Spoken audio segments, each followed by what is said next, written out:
Welcome to Beer Untapped with Perry Miller, the podcast. I'm joined by Seth. Hey, welcome, guys. Thanks for finding us on the internet. Now, these shows originally aired on Brookings Radio, but now they're all here for your enjoyment. I hope you like it. There you go. Sit back, enjoy the show, relax. Let us know if you want to see anything on future shows. As we said, this comes out live in the Brookings area, but enjoy this archive episode. Beer Untapped with Perry Miller. Welcome to Beer Untapped with Perry Miller. On this week's show, Stouts and the Sioux Falls Craft Beer Expo. First up, Stouts, those wonderful dark beers that can range from sweet and easy drinking to some of the biggest, baddest beers in existence. Porters originated in London in the early 1720s. Very quickly after, the stouts became popularized. Stouts at one point were actually known as stout porters, or they were the darker, heavier versions of a porter. Of course, like most beers, they have at least one origin and hundreds of descendants. Stouts now range from dry to all the way up to an imperial, to milk stouts and oatmeal stouts and chocolate stouts and coffee stouts and oyster stouts. There's now even a recognized American stout category. Seth Cook there from Wooden Legs Brewing in Brookings, he says stouts were so named because they were big, strong beers. They often still are, although not always. Take probably the best-known stout, Guinness, for example. Guinness has less calories than, the American Budweiser, so Guinness is actually not a big, heavy beer.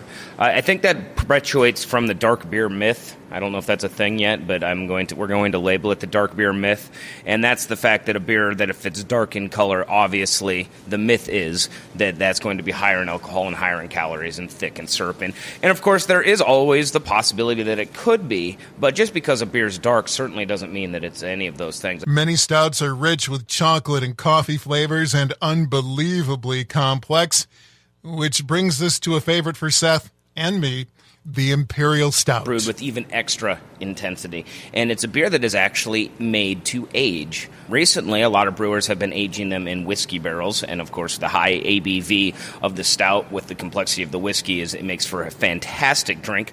The only unfortunate byproduct of Imperial Stouts is it's usually a one-a-night sipper. It's not something you would sit down in session, but I know it's something that would be enjoyed with friends. Stouts can also be great to cook with. Lori Sullivan from Pints and Quarts of Brookings. Don't forget, your infamous Guinness stew. I'm sure other stouts would be great too.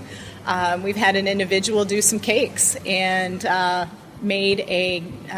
Guinness in a chocolate layered cake with a ganache on it, and wow, what a great pairing. It's something that, you can everybody thinks about cooking with wines, but by all means, try beers too. Sully Sullivan says the Mike Tap Handle Beer of the Week at Pints and Quarts is, of course, a tasty stout. Lakefront Nitro Coffee Stout. It's not a real big beer. I think it only weighs in at about 5% alcohol, but it's a great coffee stout. It tastes a little bit like coffee and a little bit like stout, and two of my favorite things to drink. It's just a great, easy drinking beer. Come on in and try one. Drew Eklund at Brookings Liquor Store says they have a great selection of stouts. Here's a couple. I'm going to start out with a new one we just got in. It's from Big Sky Brewing Company. It's called Ivan the Terrible. It's an Imperial Stout. It's a 4-pack for $11.49. Flavors of roasted chocolate, bittersweet, dark fruit. It's not as sweet as most Imperial Stouts. It's got low carbonation. It hides the alcohol very well, which it has an ABV of 10%, so that's pretty impressive. Mm-hmm. Another Imperial Stout, this is Central Waters Bourbon Barrel Stout. It's $13.45 for a 4-pack, but I think that's kind of a steal considering Goose Island's Bourbon County Stout is over $20. Yeah. And this one, if not as good, it's mighty close. It's very Some people similar. like it better. Yeah, I think the flavor profile is very similar. It's maybe a little slightly more boozy.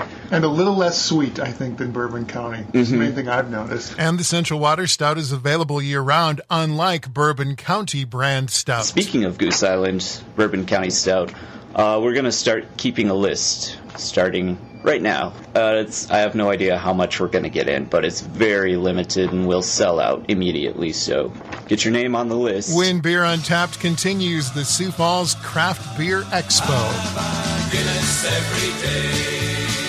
Have a Guinness anyway.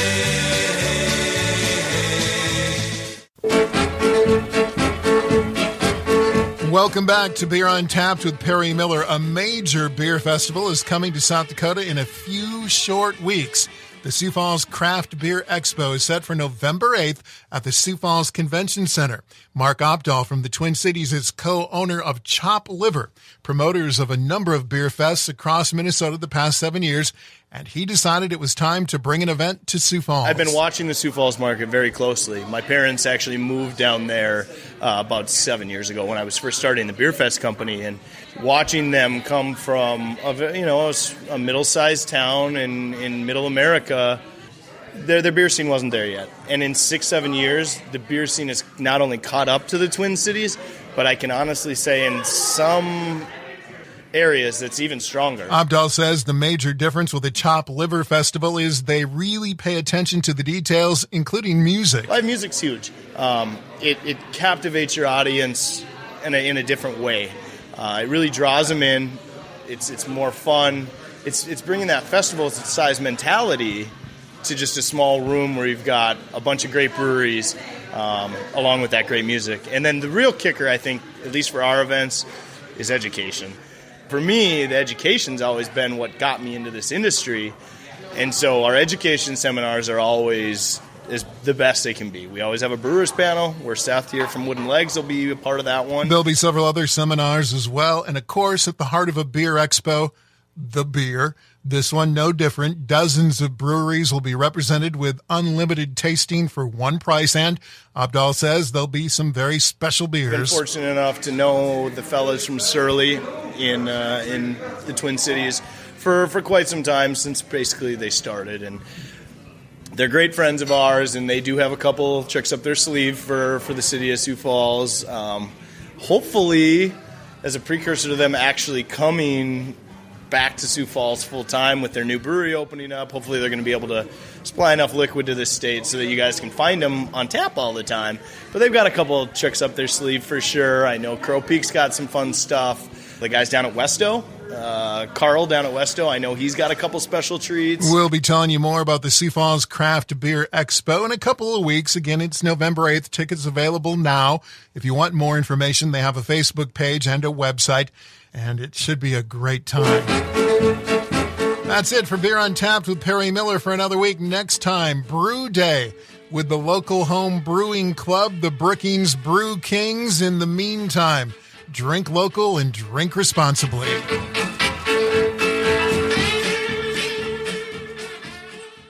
Thank you for listening to this archived edition of Beer Untapped with Perry Miller. Feel free to listen to other episodes, and if there's anything you'd like us to talk about on a future show, please let us know.